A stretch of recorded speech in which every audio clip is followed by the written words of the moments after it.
Kita tuh harus bisa ngeyakinin orang tua kalau kita itu emang ngejar sesuatu yang bermanfaat gitu, kalau mau dipercaya seterusnya. Oke. Jadi memang betul-betul diberikan kepercayaan, dan kepercayaan itu tidak disalahgunakan ya.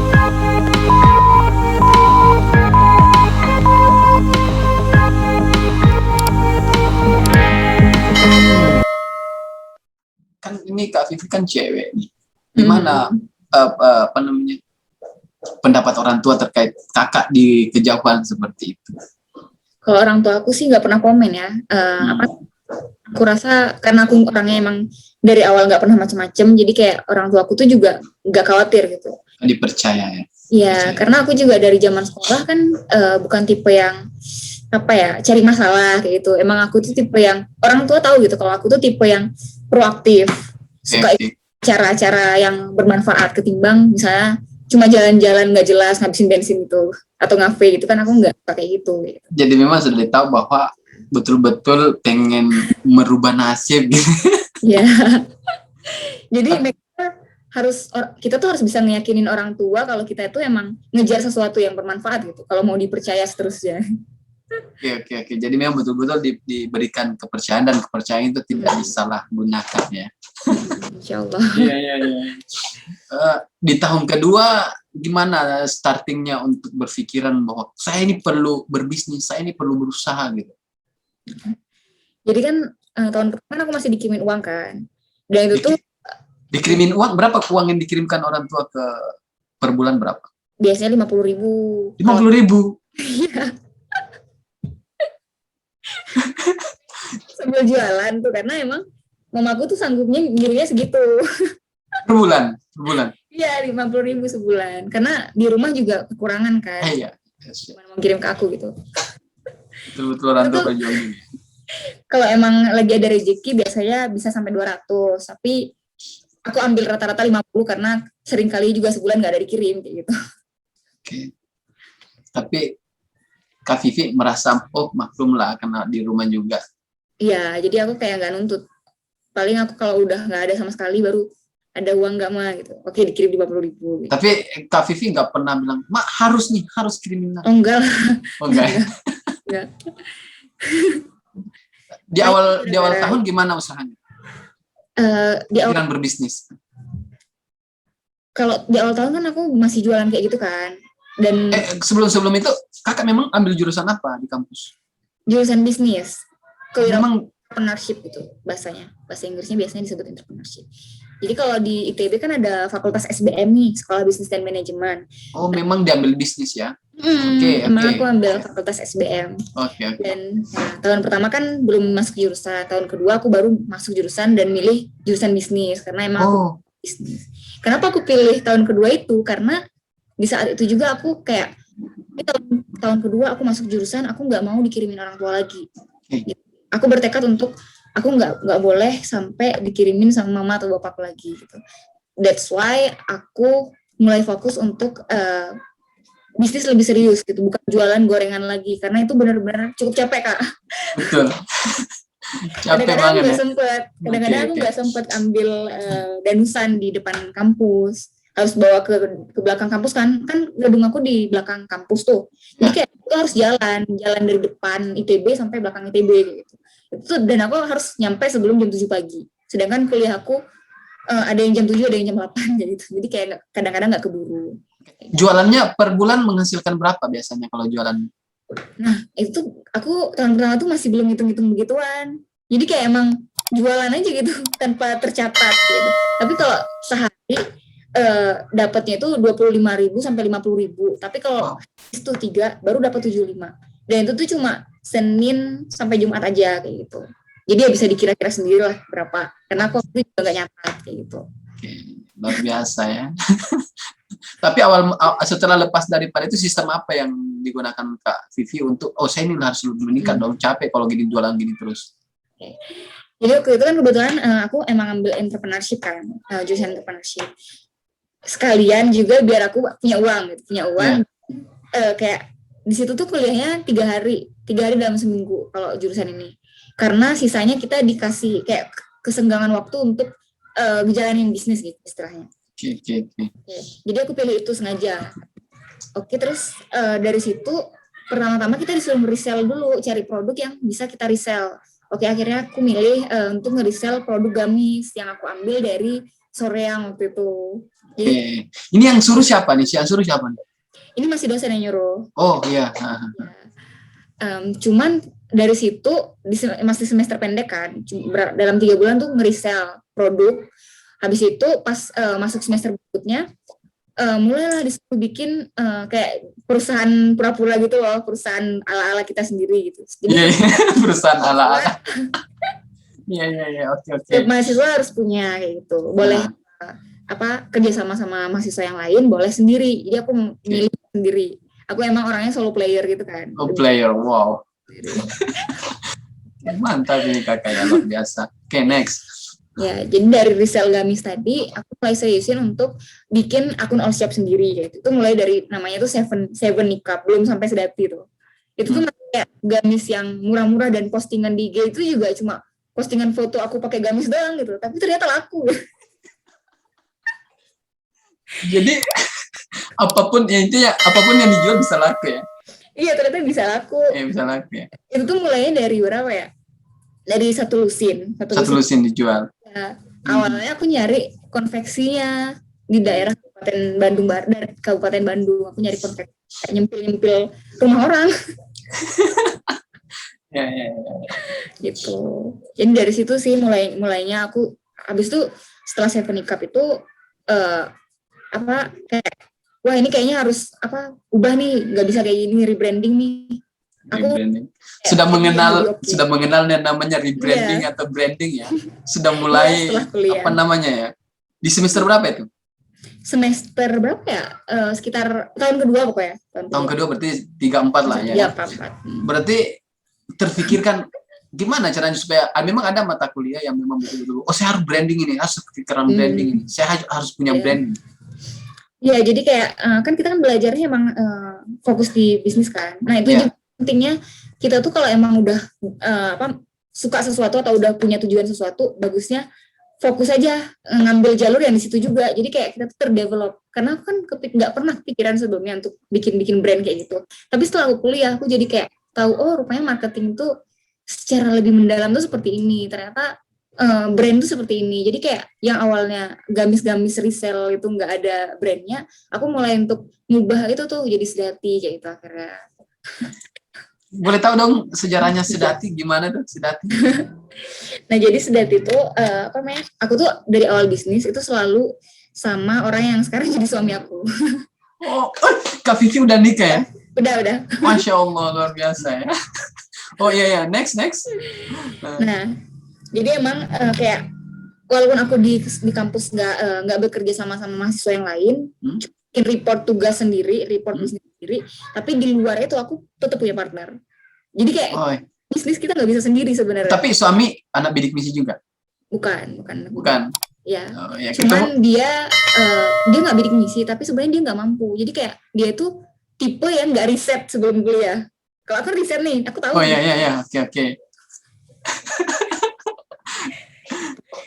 Jadi kayak kita tuh struggle bareng itu dari pertama kali yang gamis-gamis itu sama Sedati. Dia yang kasih nama, dia bilang kan aku selalu bikin all shop itu selalu nyari dulu tuh di IG ada nama uniknya apa enggak, karena aku nggak mau pakai underscorean kayak gitu. Ya. Titik kayak gitu. Ya, oke. Jadi sampai akhirnya aku dapat Sedati. Karena aku kan dari Aceh, dia juga dari Aceh. Jadi kayak kita tuh pengen mengharumkan Aceh gitu istilahnya. Jadi Sedati sih apa artinya? Sebenarnya Sedati itu, tapi pakai I ya, Saudati pakai I. Sebenarnya nama tarian tradisional Aceh yang dia itu mengisahkan tentang tarian perang, tentang perjalanan perang kayak gitu. Okay. Nah, si orang yang jadi suami aku sekarang apa sih sebutannya?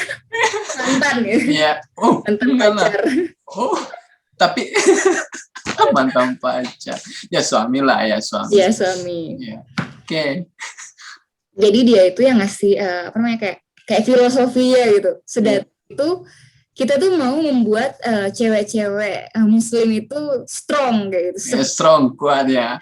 Oke. Seperti layaknya Cit Nyadin yang berjuang di masa perang kayak gitu. Dan tarian perang kayak gitu. Jadi filosofinya itu seperti itu gitu.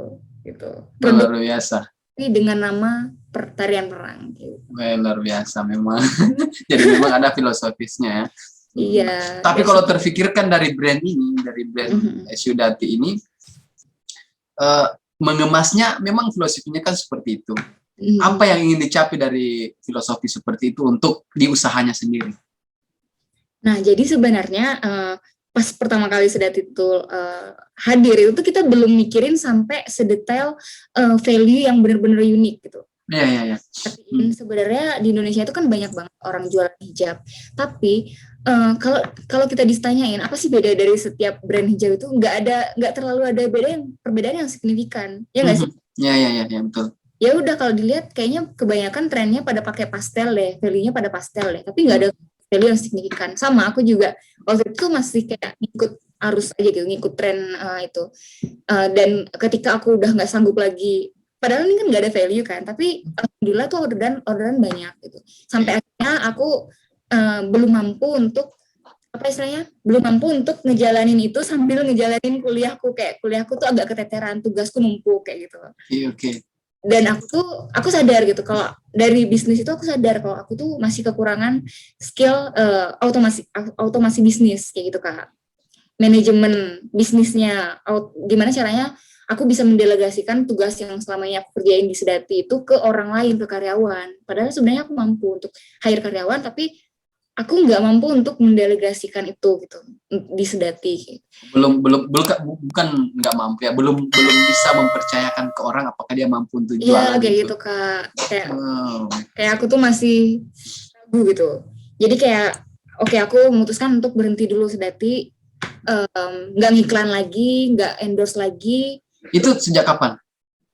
Sejak itu tuh tahun berapa ya, 2020 awal kalau nggak salah aku. Tapi 2020 itu kita masih lanjutin atas nama Syudati, tapi kita jualan masker. Oh, jual lagi masker. Pandemi ya, pas COVID. Iya. Ini saya melihat di biografi yang kakak kirim itu total sale around 60 juta in only 6 months. Itu yang Syudati. Apa sih? Yang apa sih Kak itu? Marketer co-founder dari Geprek Kuat. Sorry ya, di Kuotong lain. Ya. Saya belum melihat juga dulu. Gimana kalau di ini diusaha apa ini yang satu ini? Jadi itu aku bikin sebelum Syudati Kak. Jadi kan tadi kan sebelum Syudati. Iya, sebelum Syudati itu sebenarnya. Itu juga sih yang sebenarnya bikin aku tuh kayak ragu untuk mendelegasiin ke orang. Masih belum berani lagi karena aku sempat trauma di situ di Geprek. Itu pelajaran sih buat aku juga. Jadi aku sama suami aku tuh bikin sama temen aku satu lagi kan dari manajemen. Itu tuh kita bikin warung ayam geprek, tapi bukan pakai modal sendiri. Jadi kita nyari investor. Gitu. Waktu masih kuliah? Iya, itu tuh tahun berapa ya? 2018. Aku umur 20 kalau nggak salah. Ya. Berarti semester 5 ya? Iya, semester 5. Bukan. Tahun 2018 semester berapa sih? Sekitar semester 5. Ya. Iya, semester 5 karena kan kamu masih 2016 ya kan? Oh, jadi itu sudah kepikiran untuk mencari investor. Wow, luar biasa ya. Di pemikiran mahasiswa yang seumuran kamu pada saat itu kepikiran. Saya sekarang ini belum ada yang bisa komunikasi cari investor yang memang betul-betul memberikan dana loh. Tapi kenapa bisa kamu goal? Memang bisa goal ya? Iya, alhamdulillah dapat goal. Kita dapat dana 40 juta. Iya. Wow.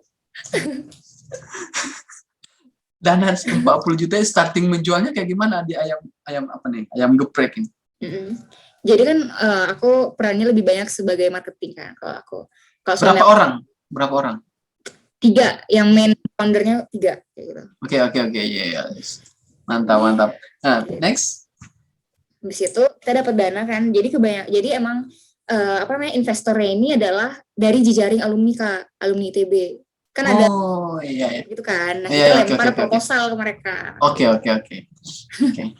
Jadi memang ada peluang karena mungkin alumni melihat potensinya Kak Vivi ya, sehingga bisa dikasih dana seperti itu. Luar biasa tuh, seukuran mahasiswa yang notabene-nya di semester 5-6 lah, ya kan, dapatkan dana segar seperti itu. Tapi lokasi di mana nih lokasinya? Di Gelap Nyawang, di depan ITB. Tapi lepas itu apa problem atau masih berlanjut atau udah nggak ada lagi? Iya, jadi sebenarnya kita tuh kan kontraknya itu tuh kontraknya tuh 6 bulan. 6 bulan dapat mereka tuh udah ada dapat profit 20% dari totalan profit kita gitu. Tapi sekitar beberapa bulan awal itu tuh kita ada masalah, yaitu masalahnya adalah ada apa kayak yang iri gitu istilahnya. Susah untuk dijelaskan. Susah. Oh iya, oke. Memang dalam bisnis memang ada persaingan bisnis lah. Iya, betul. Terutama untuk bisnis makanan itu seringkali terjadi persaingan nggak sehat dari kompetitor. Karena kan itu posisinya adalah bahkan ya Kak, sebelum kita ngisi tempat itu, kita tuh baru nyadar loh. Kita tuh baru nyadar ketika kita nanya-nanya, ada nggak tempat yang kosong sekitar sini sama orang sekitar. Orang sekitar tuh ngejawabnya dengan ketus, nggak ada kayak gitu. Oh, kok gitu? Nggak tahu, dan ketika kita udah selesai baru kita nyadar kalau ternyata emang orang sekitar situ tuh kayak kurang open kalau mahasiswa yang buka bisnis kayak gitu. Karena kan itu yang istilahnya orang-orang desa gitu istilahnya mungkin ya. Okay. yang membutuhkan gitu. Dan kayak mereka itu emang kurang suka kalau mahasiswa yang bangun bisnis kayak gitu. Aku baru tahu juga dari ibu yang nyewain warung itu gitu. Oh, sempat dicerita ya bahwa kondisinya seperti itu ya. Iya, sempat dicerita dan kita baru tahu itu belakangan. Oke. Banyak sih masalah yang terjadi kayak bahkan lampu lampu yang baru kita beli nih, baru kita ganti kan lampu di warung tuh di luar. Lampunya bagus terang Kak. Dan itu besoknya udah hilang coba. Oh. Kok gitu ya? Dicuri ya. Parah banget Kak. Tapi ini berjalan selama berapa bulan? Berjalan selama 3 atau 4 bulan gitu. Oh. Cepat ya? Bentar cepat. Aja ya? Bentar. Tapi betul. Profit? Nggak sampai waktu itu sebenarnya awalnya sebenarnya profit ya. Tapi akhirnya kita tuh merugi malah. Tapi ngembaliin dana investor gimana? Nah, itu juga tuh menarik. Kayak itu harga sih Pak. Jadi kan dari awal sebenarnya kita udah bikin kontrak kan. Ya kan ada memang kontrak. Bagi hasil, iya. Bagi hasil. Kontraknya adalah bagi hasil. Kalau bisa saja 20%, 80% gitu. Pengelola 80%. Yang kamu tadi bilang ke 20% ya? Iya, betul. Ya berarti 60 juta yang harus dikembaliin, berarti harus ada profitnya juga dong 20% gitu kan dari hasil ya, dari hasil. Kebetulan kita akadnya kayak gini Kak. Kalau rugi bersama, untung bersama. Jadi Oke. pengelola bakalan rugi dari tenaga dan waktu kan. Tapi kalau mereka bakalan rugi dari modal kayak gitu. Dan itu tuh alhamdulillahnya kita bikin kontrak tuh emang udah jelas dari awal. Kalau misalnya ada kerugian dan investor bersama dengan founder memutuskan untuk berhenti, kita bakalan likuidasi semua aset, jadi kayak ngejual semua aset dan hasil dari penjualan aset itu kita kembalikan ke investor total kayak gitu. Misalnya penjualannya 30 juta. Oke. Satu investor punya saham misalnya 1% dari 20% gitu kan. Nah, itu kan 1% dari total penjualan aset tadi kayak gitu. Memang detail ya, karena memang orang bisnis. Harus detail. Soalnya kalau enggak, wah itu parah sih. Soalnya satu investor yang nggak terima gitu. Tapi investornya gimana? Kan investornya ada 11 orang. Jadi kayak masing-masing itu modalnya kecil Kak. Yaitu total. 11 orang ya? Iya. Ada 1 orang yang modalnya itu naruh paling besar. Tapi si kakak ini tuh nggak terima. Dia kayak nggak bisa menerima bahwa dia itu harus rugi. Dia emang ruginya paling besar di antara yang lain. Kalau yang lain tuh ruginya paling cuma kayak 400.000 kayak gitu. Dia ada berapa juta kayak gitu. Dan dia, apa inti problem sehingga memang harus tutup, harus stop gitu? Inti problemnya adalah kita ngerugi karena ada orang yang masang sesuatu gitu. Ada orang yang memasang sesuatu dan kita tuh kayak awal-awalnya rame tapi kemudian tiba-tiba jadi sepi parah. Sepinya tuh kayak kontras banget dari yang awal kayak gitu Kak. Oke. Bukan kayak cuma di film-film yang ada kayak semacam taruh kecoa lah di makanan atau apalah gitu kan? Enggak kayak gitu. Oh enggak kayak gitu ya? Itu artinya gini, itu kan contoh aja. Contoh aja sih sebenarnya contoh aja. Tapi dikasih apalah kayak gimana ya maksudnya? Ada saja kayak gitu yang iri untuk membuat supaya ini tidak terlihat rame lah apalah. Kayak misalnya kayak gini ya. Ayam yang baru dimasak ayam yang masih segar tuh pagi-pagi. Tiba-tiba sejam kemudian udah basi gitu. nasi baru dimasak sejam udah basi gitu. Pas dibuka kok udah bau gitu. Kebayang Apa nggak? ya? Kebayang sih. Segar. Masalahnya ikan segar kan? Iya, ayam segar kayak tiba-tiba basi. Ayam segar ya. Tiba-tiba basi kok gitu ya. Apa ya? Ada sesuatu yang aneh gitu kan? Oke, next ya itu tadi di ayam geprek ya. Artinya betul-betul ada usaha di awal. Nah, sehingga masuk ke Seudati ya. Kalau di Seudati sendiri profitnya mencapai sampai setingkat berapa di tahun-tahun awal sampai memang harus stop dulu atau berhenti dulu lah untuk Alhamdulillah kalau Seudati itu nggak ada problem kayak gitu, kita jalannya kan full online kan, jadi alhamdulillah pas rata-rata ya kebanyakan tuh omsetnya sekitar 10 juta itu kalau aku full satu bulan itu ngeiklan terus tuh, karena kita kebanyakan emang dari iklan Kak, sama endorse kecil-kecilan, paid promo juga ada. Banyak aku pernah dapat pas bulan puasa. Okay. Pas bulan puasa tuh omsetnya 17 juta. Itu banyak yang pernah aku dapat dari Seudati. Wow. 17 juta. 17 juta ini dikelola berdua aja sama gitu. Waktu itu masih calon suami lah waktu itu ya. Calon suami ya. Iya. Tapi memang berdua aja ya, tidak ada manajemen yang lain apa barangnya siapa yang stok. Iya, tapi ya itu makanya aku keteteran kuliahnya. Oh, iya. Itu benar-benar hektik banget gitu. Kayak masih trauma gitu kalau hire karyawan. Oh gitu ya. Iya. Tapi kalau dari segi hire karyawan sih sebenarnya kalau produk-produk sudah jelas sih sebenarnya bisa. Tapi kalau namanya penjualan atau marketer itu marketing, itu kan kalau nggak membuat target untuk menutupi yang kayak karyawan apa segala macam atau penjualan tidak mencapai untuk gaji karyawan, memang kadang-kadang kita harus keteteran gitu kan. Tapi banyak loh yang sukses, luar biasa sukses ini kan kayak semacam hijab juga ya. Hijab juga, tapi kan ada branding lain lah, ada nilai value sendiri yang disampaikan dari apa yang kakak buat. Wah, luar biasa. Nah makanya tuh aku kan sekarang aku lagi vakum kan, masih vakum kan gara-gara kuliah gitu. Dan sekarang tuh masih vakum, jadi sekarang tuh sebenarnya aku nggak benar-benar vakum gitu, tapi lagi ngerancang sistem supaya aku tuh bisa benar-benar ngelepas suatu saat nanti gitu, bisa ngedelegasiin. Jadi sambil aku kerja full time nih sekarang, sebenarnya aku juga pas di luar jam kerja kayak malam tuh aku nyusun sistem, bikin job desk untuk setiap posisi kayak gitu. Karena aku pengen banget mulai lagi, tapi aku nggak pengen hektik kayak dulu gitu. Oke, luar biasa.